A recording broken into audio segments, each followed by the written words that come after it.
Food is a great connector. It's one of the few things that truly brings us together, whether it's harvesting produce, sharing a meal, or exchanging cultural recipes. Food unites us. Hi, I'm Jaskrit Bhalla, a chef, herbalist, and the founder of Inner Garden. I grew up in an Indian household where fresh, locally sourced food was more than a tradition, it was a way of life. Ayurveda, the ancient Indian science of healing, taught me the importance of consuming food high in energy, or prana, best found in fresh, homegrown produce. Not only that, but I believe there's a profound satisfaction in picking your own herbs and vegetables, knowing they haven't traveled miles to reach your plate. That's why I love using the Gardena HerbCut shears. They make harvesting and preparing herbs so easy and precise, combining functionality with the convenience of an herb stripper in one tool. At Inner Garden, we offer culinary production for events, personalized client meals, and herbalism workshops.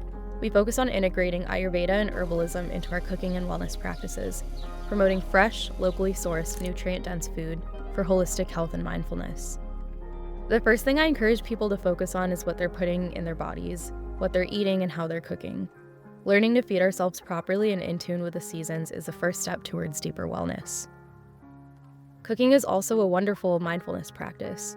It's an opportunity to slow down, be intentional, and connect with your food. Growing and harvesting your own produce enhances this experience, allowing you to channel love into your meals. What I love about the Farmstand Nook is its efficiency and ease of use, making gardening accessible even in my small apartment. It's perfect for my busy lifestyle too. No need to worry about germinating seeds or extensive garden maintenance. Engaging our senses through colorful produce, aromatic spices, and tactile cooking processes brings joy and happiness. By being intentional with my self-care, I've seen positive impacts in my life and my relationships. I hope to show others that experiencing the profound benefits of intentional living is not as hard as it seems.